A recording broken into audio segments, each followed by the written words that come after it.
Ito mga kosa, may isang tao dito pumunta sa akin. Ito napakayabang na tao. Ito, matinding kaaway ko to eh. Halika nga dito sa Pinas. Huwag kang bitaw tinatawag mo dyan. Yo! Alright, mga pinsan. Kaya mga kosa, ito, nagbalikan na kami magjowa. So, kami naman may pinagdaanan na din dati, napakadami na pinagdaanan. So, kami naman parang asot pusa na laging, minsan may away, may batay. So, ngayon, after 3 years mga kosa, ito, nagkaayos kami. Siyempre, salamat pa, bumalik yung dating sigla. Hintayin nyo ang pagpunta ko sa kanya. Alright, Sa saka kanya. panahon yung nag-declare. Tama. Kailan talaga, wala sa pilitan kasi sa gantong industriya natin, sa magkakaibigan, pag pinilit natin yung isang sitwasyon na pilit lang, Oo. di ba? Pero Walang kwenta. pero pagka talagang naka-destiny ba? Destiny ka to eh.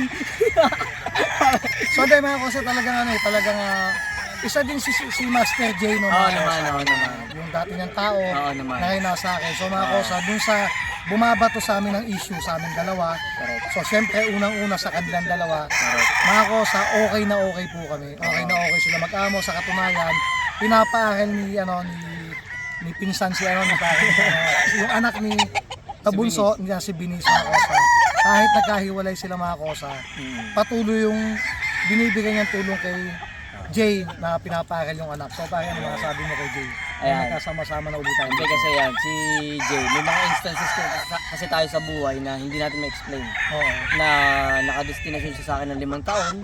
Tapos ngayon, baka mamaya kasi nakadestinasyon siya sa'yo, tapos maging okay tayo. Yun na lang ang tinitingnan ko eh. Pero yung malalim na pag-aaway, walang ganun. Wala naman eh. Kasi kung meron, di ba, nakaugnay dyan si Binis at hindi naman kasali yung bata sa sitwasyon na kung ano man nangyari, hindi naman malalim. Kaya ganito tayo ngayon. So ayun, ito lang ang masasabi ko po sa mga followers po namin. Ayan, lahat po tayo may mga pagkakamali sa sarili, lahat Tama. po tayo May pagkukulang. may pagkukulang. Wala pong taong perpekto. Kaya kung mayroong conflict, meron pong darating sa pagkakataon na magiging maayos ang lahat tulad nito. Oo. Yeah. So mga kosa, ulitin ko medyo mahabang panahon mga kosa yung 3 taon para sa akin. Pero Mahaba. at least eto kami ngayon, magbabalik kami, abangan nyo kami. Siyempre, suportahan nyo Sabong Pinas, si Pinsan.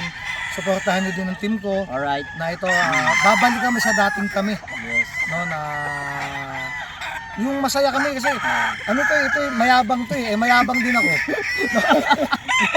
So, sa madal sabi, nagpanagpo yung yabang na, pero kahit ano pa man, nasasabihan niya ako ng nasabihan ko din siya. So, nakikinig siya sa akin, ganun din naman ako sa kanya. So, unahin ko, ay sasabihin ko sa mga ko sa hindi namin mapiplease lahat ng tao. Correct. Tama? Correct. Ito ayoko gamitin sana yung salitang Diyos. Mga kakosa, mga pinsan, kung sa Diyos nga may nagagalit pa. Diba? Sa amin pa kaya, Totoo. kung kayo nga magkakapatid, baka nga magulang nyo minsan nag-aaway-aaway pa. Kami pa kaya. So, ang mahalaga lang, ito ang may papayo ko sa inyo. For example, kung talagang gusto nyo mas mapaganda ang samahan nyo, diba, magkakagat kayo ng kaibigan mo, o ng matalo mo kaibigan. Mga kosa, pag kayo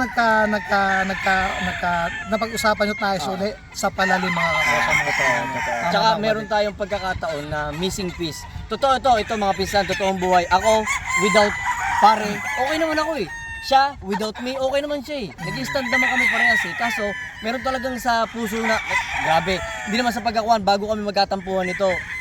Magkakausap kami, 1 hour, 30 minutes, minimum 30 minutes. Wala pa nga. Wala, Higit pa. Higit pa, tulad kagabi, 4 hours kami magkakausap bago ko pumunta dito. Kaya yung missing piece talaga is hindi mo maalis talaga eh. Kaya kayo, kung meron kayong mga bigat sa damdamin, alisin nyo, pride nyo. Kami, pares po kami may pride. Pares kami mayabang eh. Di ba? Oo, yun. Binaba namin. Hindi na namin pinag-usapan kung ano ba yung Nakaraan. yung nakaraan niya, yung, di ba? So ayun mga pisan, yun lang. At least, maluwag na sa damdamin talaga na nagkaayos kami na aking So yan bali mga ako sa mga tropa natin na si Bade, may palaban to ng 5 stag, July 29 July 29 sa sa SMC.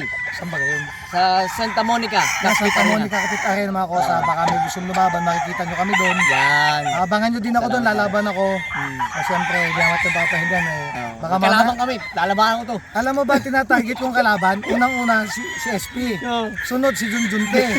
Sunod si Iron Lady. Yung 5 manok ko, gusto ko sa kanilang tatlo lang laban sa 5 manok ko. Para pag tinalo ko sila, masikat sila sa akin. Pagtatawanan ko naman sila ngayon. Kaya sa akin na kayo bibili, huwag na sa kanila. Alam mga kosa. Ayan.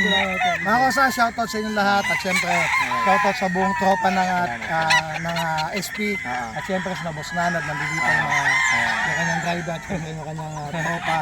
So salamat na marami.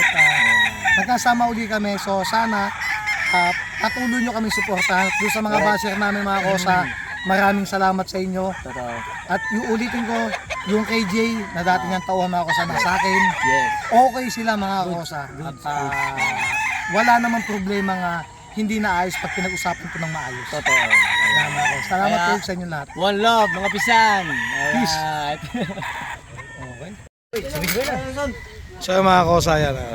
May bisita ko yung kaaway ko. Ito. Ay, ako nagdala ng pinalot. Bakit? Baka ako nasunin. Oo nga. Tinawa, nagpaihaw ako. Ang ginawa, nagbalot ng kanya. Baka daw, diyan mo, babarilin na lang kita. Kung ako lasunin mo. Kasi boss na kasama niya. Ay, salamat. Ang muling pagbabalik ng pares na si Raulo. Ay, abangan niya yan, mga kosa. Abangan niya. Hey, Kendall. Kaya mo na kayo. Mga tropa. Yan, mga kosa. Mga pisa. Kaya na tayo mga pisa. Yan, mga pinsan. Sige, kuha. Tawag ko sa followers. Pinaltang mo na.